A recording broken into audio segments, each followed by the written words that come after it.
আছি, তেন্দনে লঙ্গি, গায়ে হলো পুরনো গেঞ্জি। তো পাট খেতে এসে পড়ছি, আপনারা দেখতে পাচ্ছেন পাট খেতের ভিডিও হবে। তো পাট খেতের ভিডিও হবে সেই বিষয়ে একটু আগে বর্ণনা দেওয়া দরকার। প্রিয় বন্ধুরা, আশা করি সবাই ভালো আছেন, যে যেখানে আছেন সুস্থ আছেন।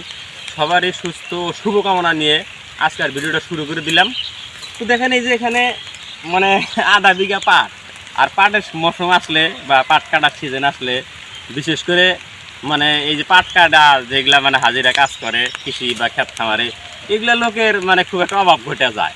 কয়েকদিন দিয়ে দেখতেছি পাট মোটামুটি দেখেন ওই দিক দিয়ে যে কিছু ভাঙ্গিয়া করে ফেলাইছে, মানে চতুর্দিকে ভেড়া ছাগল এগুলা আছে। আর আমরা ইতিমধ্যে একটা আগেই ধরছি, গাছটা সকালে ধরছি, দেখেন কত দিকে কাটা ফেলাই দিচ্ছি, কমসে কম 20,000 কম হবে না কাটা ফেলা দিচ্ছি এই দেখেন। আর আমার ওই বন্ধু তো আরো বেশি কাটছে, ওর হাতটা চালু বেশি। তো আসলে পাটটা কাটা হয় কীভাবে সেটা একটু শেয়ার করে দেখা দিই। তো মানে অনেকে হয়তো জানেন না, যা শহর অঞ্চল থাকেন, এরকম করে ধরা হয়, লম্বাটা কাশি নেওয়া হয়, এরকম করে কাটা হয়। তো সকল কামেরই প্র্যাকটিস থাকা একটু দরকার, এরকম হালা ধরে এই দেখেন। তো যাই হোক, পাট কিন্তু খুব লম্বা হয়েছে, এক হাতে এক মুঠে নিয়ে রাখা যায় না, বহুত লম্বা। তার ভিতরে একটা পাট আমি একটা স্বাভাবিক একটা পাট নিয়ে দেখা দিই, মিনিমাম 12 হাত হবে না ক্যামেরাম্যান? হ্যাঁ, 12-13 যাবো। 12-13 হাত করে পাট হয়েছে। এই পাটে বহুত একটা আয় পড়বে, আর খুব শক্ত হয়েছে, কাটতে কষ্ট। তো মাথায় যে প্লাস্টিক বেঁধে নিয়েছি, এটা নেওয়ার একটা কারণ হলো মানে যেহেতু এই কদিন রৌদ্র গেছে, আর আমি তো অন্য কাজ করি, আপনারা ভিডিওতে দেখেন জানেনি, রৌদ্রে কাজ করা হয়েছে, অসক্কা ভিজলে পরে জ্বর আসতে পারে, সেই জন্য এই জিনিসটা বেঁধে নিচ্ছি। তো যাই হোক, মোটামুটি ধরেন পাট খুব ভালো হয়েছে এবার আমাদের পুরো এরিয়াতেই।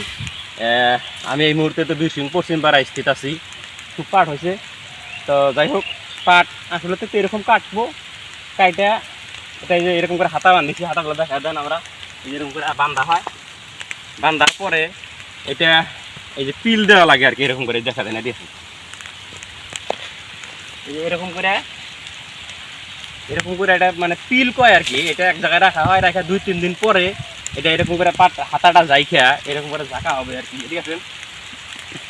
এটা এরকম করে ঝাঁকলে পরে ওই পাতাটা মানে পড়ে যাবো, পরে বাইন্দা পানিতে নিয়ে ঘাস হোক, প্লাস্টিক হোক বা অন্য কোনো মানে জাবর বা যে কোনো জিনিস হোক ঢেকে দিয়ে পানির তলে রাখলে 15 দিন পরে মোটামুটি ওইটা এই পাটের ভিতরে যে শোলা আছে এটা থেকে পাট আলাদা হয়ে যায়, তারপরে শুকায় বিক্রি করার মতো হয়ে যায়।